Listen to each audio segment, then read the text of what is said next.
हमारी जिंदगी भी ना इंद्रधनुष के रंगों की तरह है। हरा, लाल, पीला, नीला रंगों के अलावा सफ़ेद काला रंग भी है जो हमारी ज़िंदगी में आता है। हम चाहें या ना चाहें, लेकिन वो रंग अपने प्रभाव छोड़ते ही छोड़ते हैं। तो ये प्रभाव हम सब पे असर करते हैं, चाहे वो आदमी हो, चाहे वो औरत हो, चाहे कोई भी हो। लेकिन आज मैं बात करती हूँ एक औरत की। एक औरत को क्या क्या झेलना पड़ता है समाज में अपनी भावनाएं व्यक्त करने के लिए। एक वो स्वच्छंद नहीं होती है कि वो अपनी भावनाएं व्यक्त कर पाए। चलिए, ये फैसला मैं आप पे छोड़ती हूँ। आज की मेरी कहानी का नाम है बेशरम। थिएटर से बाहर निकलते ही पूर्णिमा की नज़र बाहर खड़े विनोद पर पड़ी और वह उसे देखती ही रह गई। कितने दिन बाद देखा था उसने विनोद को। उसकी अनुपस्थिति की टीस फिर मचलने लगी। उसके मन में तो ना नफरत का भाव आया और ना ही कठोरता का। सारा आक्रोश बर्फ की सिल्ली हो गया और वह जोर से चिल्ला उठी, विनोद, तुम यहाँ कैसे? जरूर मुझसे मिलने आए होगे। मैं जानती थी कि तुम मेरे पास जरूर आओगे। तुमने मेरे शो का पता किया होगा। पूर्णिमा एक सांस में बोलती चली गई और विनोद उसे देखता ही रह गया। तुम आज भी बिल्कुल नहीं बदली पूर्णिमा। बड़ी बेबाकी से वही बड़बड़ और खुद की उल्लास से तस्वीर बनाकर रंग भर देना, यही तुम्हारी आदत हमेशा से रही है। अब पूर्णिमा ने बगैर समय गंवाए विनोद का हाथ पकड़ लिया और शिकायती लहजे में बोली, इतनी देर क्यों लगा दी आने में? कहाँ थे अब तक?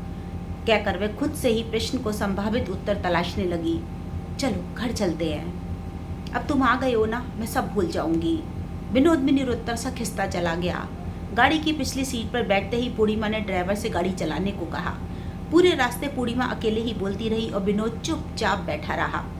वह जानता था कि अगर उसने एक बार भी बोलने से रोका तो वह रूठ जाएगी और उसे संभालना मुश्किल हो जाएगा। विनोद, तुम कुछ बोलते क्यों नहीं? तुम मौका दोगी तब तो बोलूँगा ना, विनोद ने गंभीरता में उपहास किया। अरे, मैं भी पूरी की ना पूरी पागल हूँ। हाँ, वह तो है ही। क्या कहा? नहीं, मैं मजाक कर रहा था। दोनों खिलखिला के हंस पड़े। विनोद, तुमने मुझे तो मिस किया होगा ना, कहते हुए विनोद के और करीब आ गई। उसके कंधे पर सर रख के ठंडी सांस ली और एक साथ बिताए अंतरंग पलों की गर्माहट को महसूस किया, जब हम दोनों एक दूसरे के जीवन में आए थे तो दोनों के जीवन में संघर्ष से थके हुए एक दूसरे का आसरा ढूंढ रहे थे।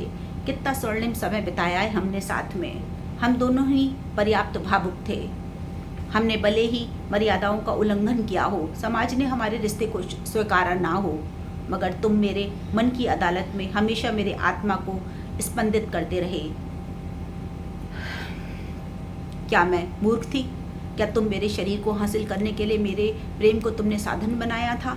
नहीं विनोद, ये सही नहीं है। आज भी तुम मेरा सम्मान हो, मेरी स्वाभिमान हो।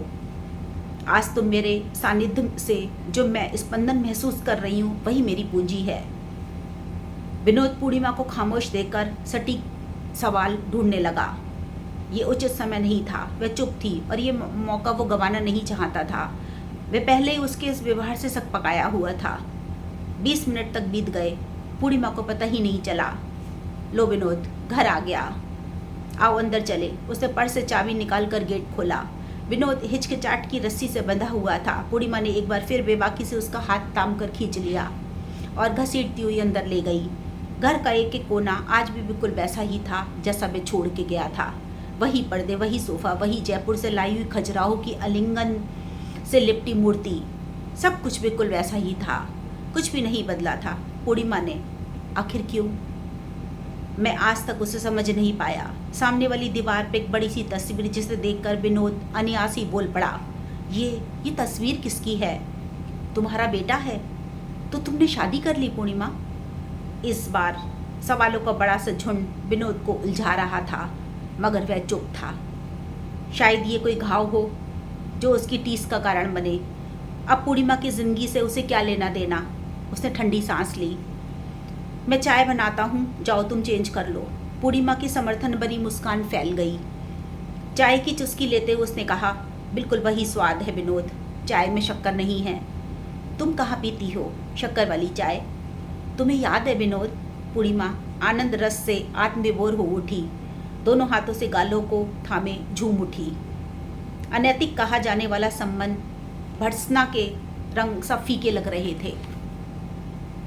वह विनोद से लिपट गई, आलिंगन पाश के लिए तड़प उठी। समाज की रूढ़िवादी मान्यताएं इस विराट प्रेम के समक्ष तुच्छ सी लग रही थीं।